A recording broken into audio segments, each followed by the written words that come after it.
Theorem 10.1.2, इस theorem में आपने प्रूव करके दिखाना है कि equal angles have equal opposite sides. यानी अगर ट्राइंगल में कोई से दो एंगल्स इक्वल हैं तो उनकी ऑपोजिट साइड्स को आपने इक्वल प्रूव करके दिखाना है। तो जरा हम मैथमेटिकली देखते हैं इसकी स्टेटमेंट, पहले यहाँ पे हम समझते हैं, उसके बाद वर्डिंग पढ़ेंगे। Consider a triangle ABC। इस ट्राइंगल में आपने अपनी पसंद के कोई से दो एंगल्स को इक्वल सपोज करना है। जब चॉइस हमारी है, जब चॉइस एक स्टूडेंट की है, वो कोई से भी दो एंगल्स कंसिडर कर सकता है। सपोज अगर आपने एंगल ए और एंगल बी को कॉन्ग्रुएंट सपोज किया, तो आप देखो from figure, what is the opposite side of angle A? It is BC। Opposite side of angle B is AC। तो आपने बेसिकली इस केस में इन दोनों ऑपोजिट साइड्स को कॉन्ग्रुएंट प्रूव करके दिखाना होगा। अगर आप एंगल A और एंगल B को कंसिडर ना करो, आप एंगल A और एंगल C को कॉन्ग्रुएंट प्रूव जो है कंसिडर कर लो, तो इस केस में फिर आप देखो एंगल A की ऑपोजिट साइड है BC, एंगल C की ऑपोजिट साइड है AB। तो फिर इस केस में आपने इन दोनों साइड्स को एक दूसरे के कॉन्ग्रुएंट प्रूव करके दिखाना है। या अगर आप अपनी पसंद से कोई से दो डिफरेंट एंगल्स यानी एंगल B और एंगल C को कॉन्ग्रुएंट सपोज कर लेते हो, तो इस थर्ड केस में आप लोगों ने देखना है कि एंगल B की ऑपोजिट साइड है AC, एंगल C की ऑपोजिट साइड है AB। तो यहां पर आपने फिर AC और AB इन दोनों ऑपोजिट साइड्स को इक्वल प्रूव करके दिखाना है। तो आप इस थ्योरम में कोई सा एक केस कंसिडर कर सकते हो। आप चाहो तो ऐसे सपोज करके इसको प्रूव कर दो, आप चाहो तो ऐसे कर दो, या थर्ड केस फॉलो कर लो, तीनों बिल्कुल करेक्ट हैं, कोई एक केस फॉलो करना है। अब हम जरा स्टेटमेंट की वर्डिंग पढ़ते हैं। Prove that if two angles of a triangle are congruent, then the sides opposite to them are also congruent. यानी कि आपने प्रूव करके दिखाना है कि अगर दो एंगल्स इक्वल हैं तो उनकी ऑपोजिट साइड्स भी इक्वल होंगी, या इन अदर वर्ड्स, अगर दो एंगल डिफरेंट हैं तो उनकी ऑपोजिट साइड्स भी एक दूसरे से डिफरेंट होंगी, अनइक्वल होंगी। इसके बाद है गिवन। इफ और देन के दरमियान में जो पोर्शन लिखा हुआ होता है वो आप लोगों ने गिवन की हेडिंग के नीचे उतारना होता है। तो यहाँ इफ और देन के दरमियान में दो एंगल्स की कॉन्ग्रुएंसी का जिक्र है, उनकी इक्वालिटी का जिक्र है। तो इन तीनों केसेस में से आप कोई सा एक केस गिवन के नीचे लिख सकते हो। आपने कोई से दो अपने चॉइस के एंगल्स को इक्वल सपोज करना है। तो हम सपोज करेंगे कि angle B and angle C are congruent. इनकी इक्वालिटी को हम यहाँ पे लिख देते हैं। Triangle ABC, angle B and angle C are congruent. अब आगे टू प्रूव कैसे बनेगा, देखो ये वाला केस हम फॉलो कर रहे हैं, थर्ड केस। तो एंगल B की ऑपोजिट साइड है AC, एंगल C की ऑपोजिट साइड है AB। तो बेसिकली अब आपने गिवन के मुताबिक इन दोनों साइड्स को एक दूसरे के कॉन्ग्रुएंट प्रूव करके दिखाना है। So we want to prove that AC and AB are congruent। इसके बाद है कंस्ट्रक्शन। कंस्ट्रक्शन में हम एंगल A का बाइसेक्टर ड्रॉ करेंगे, यानी जो उनसे दो इक्वल एंगल्स आपने लिए हैं, उन इक्वल एंगल्स के अलावा जो थर्ड एंगल है, उस एंगल A का हम बाइसेक्टर ड्रॉ करेंगे। अगर आपने एंगल बाइसेक्टर का लेक्चर नहीं देखा तो वो आपको जरूर देखना चाहिए। एंगल बाइसेक्टर का कंसेप्ट आपको वहां से मिलेगा, और एंगल बाइसेक्टर का लेक्चर जरूर देखिएगा क्योंकि इस थ्योरम की कंस्ट्रक्शन अंडरस्टैंड करने के लिए वो कंपल्सरी है। तो हम एंगल A का जो बाइसेक्टर ड्रॉ कर देते हैं, और हम सपोज करते हैं कि एंगल A का ये जो बाइसेक्टर है, ये ऑपोजिट साइड BC को टच करता है एट पॉइंट D। तो कंस्ट्रक्शन क्या बनी? Draw a bisector of angle A to meet BC at point D। Angle A का बाइसेक्टर BC को पॉइंट D पे टच करता है। देखो, as a result of bisection of this angle, इसके ये जो दो पार्ट्स होंगे ये दोनों मेजरमेंट वाइज इक्वल होंगे।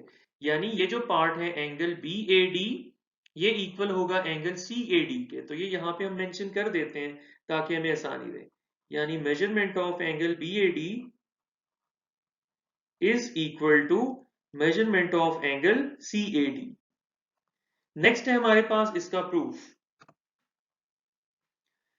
प्रूफ में हमने देखा कि AD की वजह से जो बड़ी पेरेंट ट्राइंगल ABC थी वो दो चाइल्ड ट्राइंगल्स में स्प्लिट हो चुकी है।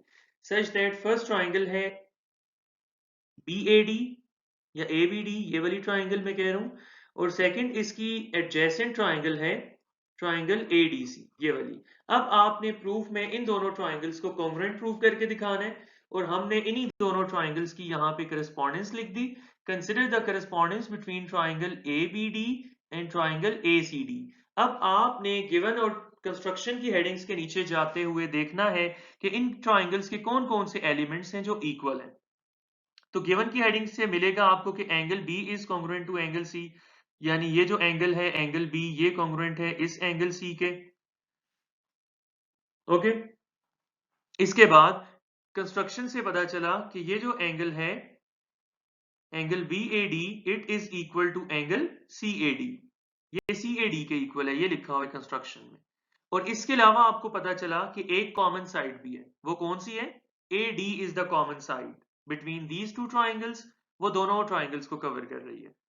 तो अब हम जरा गौर करते हैं लिखने से, प्रूफ लिखने से पहले, कि ये कौन सा थ्योरम बन रहा है। क्या ये SS पोस्टुलेट बन रहा है, क्या ये ASA थ्योरम बन रहा है, या कुछ और बन रहा है? तो हम जरा डायग्राम के थ्रू इसको चेक करते हैं। ये वाला एंगल C इक्वल है इस एंगल B के, A फॉर एंगल।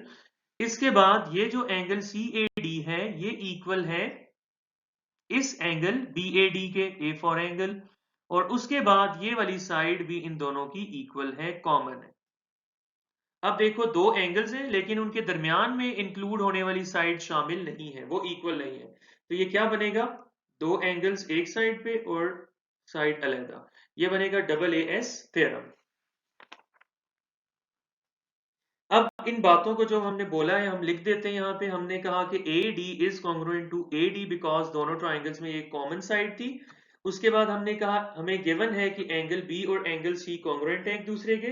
फिर हमने पढ़ा कि कंस्ट्रक्शन में एंगल A की बाइसेक्शन की वजह से उसके जो दो पार्ट्स थे एंगल BAD और एंगल CAD वो भी कॉन्ग्रुएंट है ड्यू टू बाइसेक्शन। तो हमने देखा कि SAA या AAS थ्योरम के मुताबिक अब ये दोनों ट्राइंगल्स एक दूसरे के कॉन्ग्रुएंट हो चुकी हैं। और अगर दो ट्राइंगल्स कॉन्ग्रुएंट हो तो उनकी ये जो करस्पॉन्डिंग साइड्स होती हैं वो भी एक दूसरे के कॉन्ग्रुएंट होती हैं। तो ये जो AB साइड होगी वो कॉन्ग्रुएंट होगी AC साइड के। यही बात हम प्रूव करना चाह रहे थे। Hence AB is congruent to AC because corresponding sides of congruent triangles are also congruent.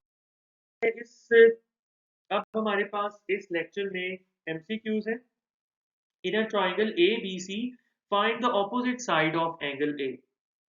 अगर आपके पास एक ट्राइंगल ABC है, उसमें एंगल A की ऑपोजिट साइड फाइंड करने का कहा गया है, तो A को जिस पॉइंट की ऑपोजिट साइड आपने निकालनी है, जिस एंगल की ऑपोजिट साइड निकालनी है, उस एंगल A को इग्नोर करो, बाकी दोनों जो बच जाएंगे वो ऑपोजिट साइड बनाएंगे। तो BC will be the opposite side. Second MCQ है in a triangle ABC, if measurement of angle A and B are equal, then which of the following is correct? ये जो सेकंड MCQ है ये basically second theorem की application है जो इस lecture के स्टार्ट में हमने कवर किया। आपको गिवन है कि एंगल A और एंगल B दोनों इक्वल हैं, तो इनकी कौन सी दो ऑपोजिट साइड्स होंगी जो इक्वल होंगी? तो ये स्टार्ट में मैंने बताया था, लेकिन यहाँ पे डायग्राम देख के बगैर इसको कैसे गेस किया जाता है उसकी एक छोटी सी ट्रिक है, वो आप देख लो। एंगल A की अगर आपको ऑपोजिट साइड चाहिए तो देखो A, B और C तीन अल्फाबेट्स यहाँ इन्वॉल्व हुए थे। उन तीनों में से इधर लेफ्ट हैंड साइड इस जगह पर दो एब्सेंट है, B और C। तो वही जो एब्सेंट होते हैं वो दोनों मिलके एंगल A की ऑपोजिट साइड बनाते हैं। तो इस रूल के मुताबिक इस जगह पे A, B और C में से कौन कौन एब्सेंट है? A और C। तो एंगल B की ऑपोजिट साइड होगी AC, यानी ये अगर एंगल्स इक्वल है तो इनकी ऑपोजिट साइड्स भी इक्वल होंगी। तो BC is congruent to AC, ऐसा ऑप्शन C में लिखा हुआ है। नेक्स्ट MCQ है congruent sides have congruent opposite angles. बिल्कुल दुरुस्त है कि अगर एंगल्स इक्वल हो तो ऑपोजिट साइड्स इक्वल हो जाती हैं, और कन्वर्स ट्रू होता है, यानी अगर साइड्स इक्वल हो तो ऑपोजिट एंगल्स भी इक्वल हो जाते हैं। तो ये जो फर्स्ट सेकंड थ्योरम आज के लेक्चर में हम लोगों ने पढ़ा ये उसके ऑपोजिट है basically. So this theorem is also applicable.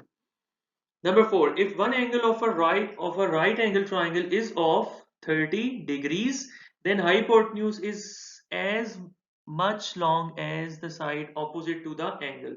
पहली बात, इसका राइट ऑप्शन आपने याद करना है कि beta option, twice as long as the opposite side। अब इसकी जो है लॉजिक, एक लाइन में तो ऐसे इसकी कोई लॉजिक नहीं है, लेकिन अगर आप इसका प्रूफ देखना चाहते हैं तो वो आपकी टेक्स्ट बुक पर लिखा हुआ है पेज नंबर 190 के ऊपर। तो वहां पे इस एग्जाम्पल की एग्जाम्पल 1 है ये, उसका प्रूफ आप देख सकते हो। ठीक है, यानी यहाँ पे जरा हम अपने एमसीक्यू को बेटर प्रिपेयर, एग्जाम के लिए प्रिपेयर करने के लिए हम डायग्राम के थ्रू इसको जरा समझने की कोशिश करते हैं। ये एक राइट एंगल ट्राइंगल है, ठीक है। इसमें कहते हैं if one angle of a right triangle is 30, यानी ये जो दो एक्यूट एंगल्स हैं, एक ये एक्यूट एंगल होता है और एक ये, अगर इनमें से कोई एक 30 डिग्रीज का हो जाए, फॉर एग्जांपल हम इसको कह देते हैं कि ये वाला एंगल 30 डिग्रीज का है, तो फिर जो हाइपोटेन्यूज होगा, ये हाइपोटेन्यूज है और ये 30 डिग्रीज की ऑपोजिट साइड है, ये वाली एस फॉर साइड, तो hypotenuse will be equal to twice as long as the opposite side. ये बात आपने याद रखनी है। नेक्स्ट एमसीक्यू नंबर 5 है, if the bisector of an angle of a triangle bisects the opposite side then the triangle is isosceles. इसका Charlie option right option है, ठीक है। इसकी भी ऐसी कोई स्पेसिफिक लॉजिक तो नहीं है, लेकिन अगर इसका प्रूफ आप देखना चाहते हो तो ये पेज नंबर 191 के ऊपर आपके पास एग्जाम्पल 2 है, वहां पे डिटेल्ड प्रूफ इसका लिखा हुआ है।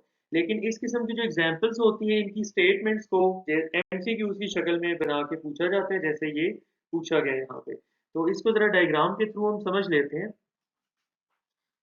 कहता है कि एक ट्राइंगल लो, हमें नहीं पता ये आइसोसेलेस है या नहीं है, बस ये एक सिंपल हमने ट्राइंगल ली। कहते हैं by sector of an angle, किसी एक एंगल का बाई सेक्टर आप ड्रॉ करो।